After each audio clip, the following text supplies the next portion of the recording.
And obviously, all eyes turn, Sarah, to a key injury update from this past weekend. We know that Zay Flowers was initially ruled out as questionable with a knee injury after colliding with a Cleveland Brown. And it went from questionable to a rather quick designation of he was going to be out. Then Ian Rappaport noted it was a knee sprain along the NFL Insider reports. And then John Harbaugh, just a short while ago at his Monday press conference, which was conducted via Zoom, had this to say about his star sophomore wide receiver. It's not a season-ending injury, so it's just going to be day to day. Try to do everything he can do to get back as soon as he can, and we'll see where that takes us. Can you just confirm whether that was a sprained knee? No, don't really have any confirmation on anything like that. It's not really what we're required to do. It's his knee. Yep. I can tell you that. So. All right, Sarah. So as you tweeted out, and as we all just heard there from Harbaugh, it is not a season-ending injury for Zay. He categorizes it as a day-to-day. He's going to be doing everything he can to get back as soon as he can. And, of course, that Rappaport report that I referenced a second ago did kind of suggest that it would be unlikely or a tall task for Zay to be available come Super Wildcard Weekend, which we now know is the first of 3 days, right? So you probably were hoping, or maybe Zay himself was hoping, that it would be a Monday wildcard game. That's not the case. It will be Saturday night, as we know, day one of 3 for Wildcard Weekend. Well, yeah, so that was Ian Rappaport the night that it happened. This morning, for whatever it's worth, Mike Greenberg said that he was told that there's a real chance he could play. And that's, his report after the MRIs were taken. So I don't know. It's not like Mike Greenberg, breaks injury news all the time. And so you got to defer. But day to day sounds about right from what we had learned previously to this. Now, not much to read into here, but Zay Flowers posted on Instagram this morning this message where it was written by somebody else, but he reposted it in his stories. He says, You're not reading this by accident. Stop worrying about it. I helped you before, and I will help you again. Get up and start your day. I have a plan for whatever you are worrying about. I am bigger and stronger than your fears and obstacles. I'm with you. Have faith in me. I will never abandon you. I know the right plans for you. Type amen and share if you believe. So he shared that. And obviously, he's just taking a message to himself not to worry about what's happening, to get up and to fight, and then trust in the Lord from there on out. And so, it's a massive status to watch, Bobby. Without Zay Flowers there, I think it will be easier for the Steelers to stack the box against Derrick Henry, who we said is a massive key to this. We listened to Dan Orlovsky say that Monken was like, well, you might predict it, but I'm doing it anyway because you have that much faith in him. But they will be able to stack the box more. Remember last game, we showed footage of it, of the Steelers worrying more about Lamar Jackson. So maybe in these read options, Lamar will have more lanes because they may be like, well, we got to get back to Derrick. But without Zay, you can stack the box more, and you're not as afraid to blitz. That being said, the Ravens do have other weapons at their disposal, and John Harbaugh was asked about Rashad Bateman's ability to lead the wide receiver group with Zay's status kind of up in the air. Harbaugh said, he's always been high on my list, talking about Rashad. He's always been a tremendous player, a tremendous athlete, a tremendous competitor. He's an excellent wide receiver. He's been playing at a high level all year and made big plays for us in that game last week. He was a factor in getting us into scoring position a number of times. Boy, is that true. We reviewed that in our game instant analysis. Then John Harbaugh says, and it's not just Rashad. We have a lot of weapons. So it is. It's going to be Rashad. It's going to be Likely. It's going to be Mark Andrews, obviously. And then people don't want to hear these names, but it's going to be Tylan Wallace. It's going to be Nelson Aguilar. It's going to be all that if Zay can't go. And, Keaton Mitchell could be out there. I don't know. They're going to need speed. So maybe this is a game that you activate Keaton along with Justice Hill. maybe get some screens out of Keaton, do some of that more gadget stuff with him. But we're going to continue to follow the status all week long. And because of Harbaugh's mood and the way he kind of was prickly all during that, it didn't make me feel good about Zay. I'll just say that.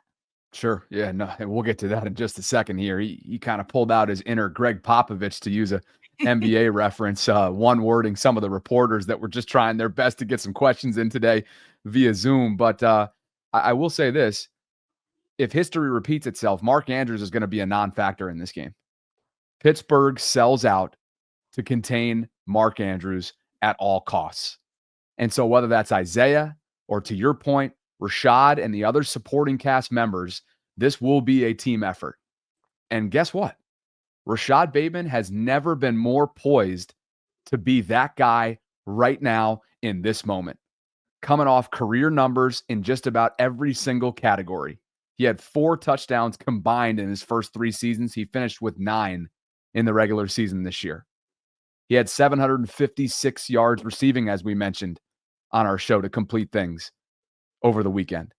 Bateman is ready to take that next step, and the Ravens need him to do so coming up this weekend. I hate to continue to backtrack, but Deontay Johnson, what an opportunity he could have had. What an opportunity this guy could have had. And I hate to keep going back on it, but my, oh my, the Ravens have had their fair share of scares and injuries at the wide receiver position over the last few weeks. And just think about it, Sarah. Not only would he have had an opportunity for the last month, but he would have had 2 opportunities to go up against his former team. That's neither here nor there. I understand that, but it did just pop up into my mind. It's kind of here or there, though, because this is exactly what they traded for him for. Like, this was it. It was for insurance. And there's a reason why people say patience is a virtue.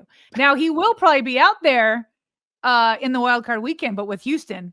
And, they're not, I don't know that they're favored. I'll just say Rex Ryan just called it a bye week for the Chargers, and they're the lower seed. So put it that way. I will say this: you are absolutely right that the Steelers have made it their mission to make sure Mark Andrews doesn't hurt them. In the last Steelers game, he did have 4 catches, and one of them was a touchdown, which is more than he's had in a while against the Steelers. But I think part of that is because they were so keyed in on Zay, and so we shall see. And notably, that marked his first career touchdown against Pittsburgh. That's right. That's right. So again, historically, they have said, we will not allow Mark Andrews to beat us. And we'll see if that continues to be the case coming up on Saturday night. You mentioned John Harbaugh being in postseason mode. And you tasked me with something that I was lockstep with you on, as usual, in our pre-conference meeting. And I went ahead and got every single one-word answer. There you go.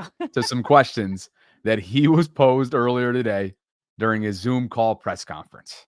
I know we've asked you kind of variations of this question all season, but do you feel now that you're going into the playoffs that Derrick Henry gives you a different element than you've had in recent years and really in your whole tenure here?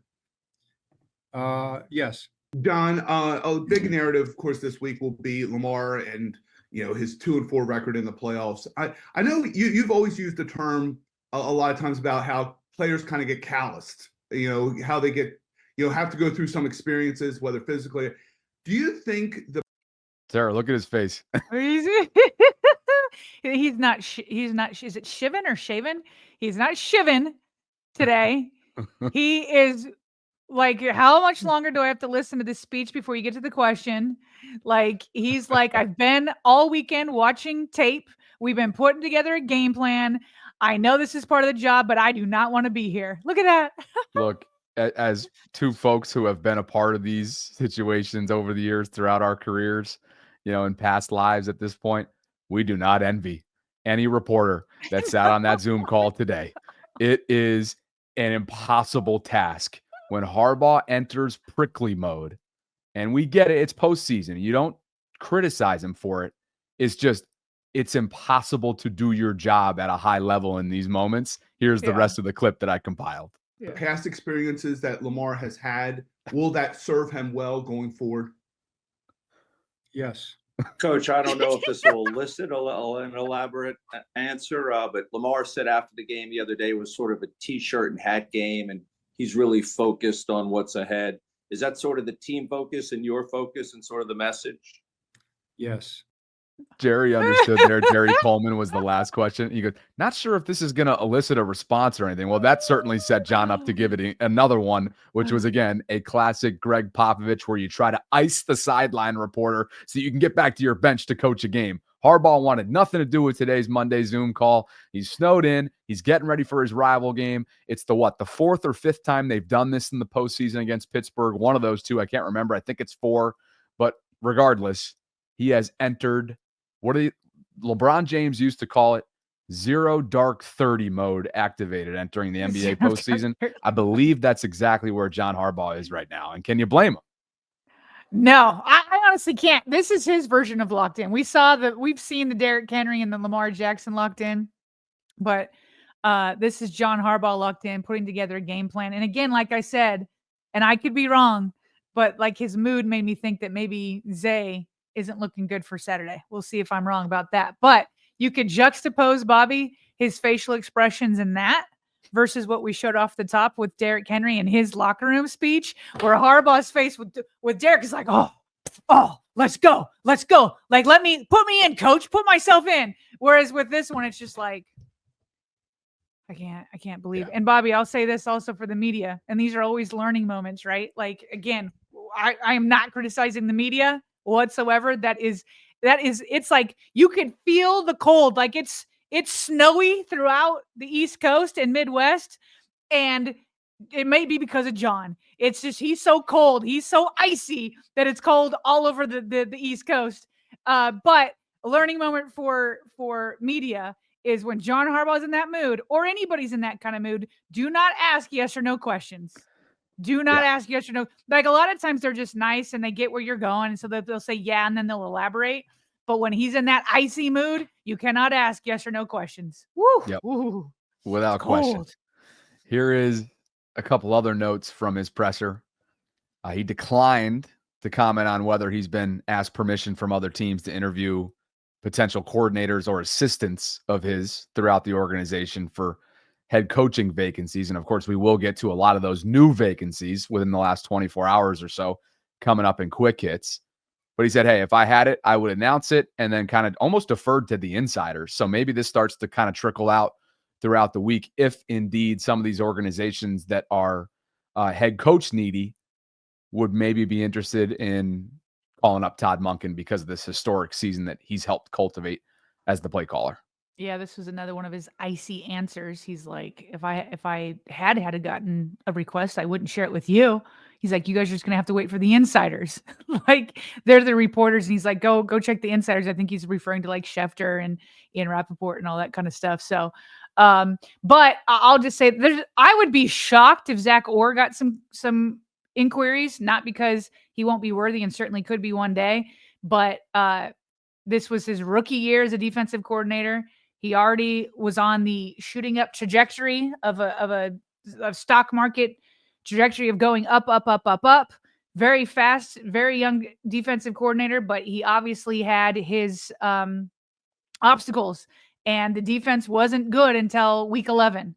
And then from then on, they were great. He brought in Dean Pease. So I'd be shocked if Zach Orr was considered for a head coaching vacancy at least this year. Get back to me next year, now that he's gotten his feet wet. But Todd Monken, this one right here, this one I would hate. I would hate it. I would hate it if he left. He has been in his bag. Doesn't mean that he's perfect, but he's been in his bag. You just listen to Dan Orlovsky where he's like, oh, try to stop this. I don't care if I'm predictable. Try to stop this. But they couldn't stop complimenting him enough during that ESPN broadcast where they were like, oh, look at what he just did. He just played off of like everything Todd Monken was setting up the opponent for. Like he's like, okay, I'm going to give you a couple looks with Derrick Henry, and now I'm going to do a play action off of it. And last time you saw me go to the left off of it, this time I'm going to go on right off of it. And like it was just like they could see it after every play where they're just like laughing at how well he set up the defensive opponent for the very next play. How many times did we hear? I was watching some of the highlights, Lamar Jackson highlights, and they were like, oh, wide open. And it's like Todd Monken has just been in his bag setting them up to be so afraid of this or that or whatever. And he's been so much one step ahead. I would hate to see how well in Lamar Jackson's second year he's got command of this offense. I would not want to start all over again, especially if next year would be Derrick Henry's last year because he signed for a 2-year contract. That would not be good to lose Todd Monken at this point. You get the sense that at the very least, teams will at least want to chat with him, to pick his brain in terms of how he's helped cultivate this kind of consistency, this kind of dominance through 2 years with Lamar in this system.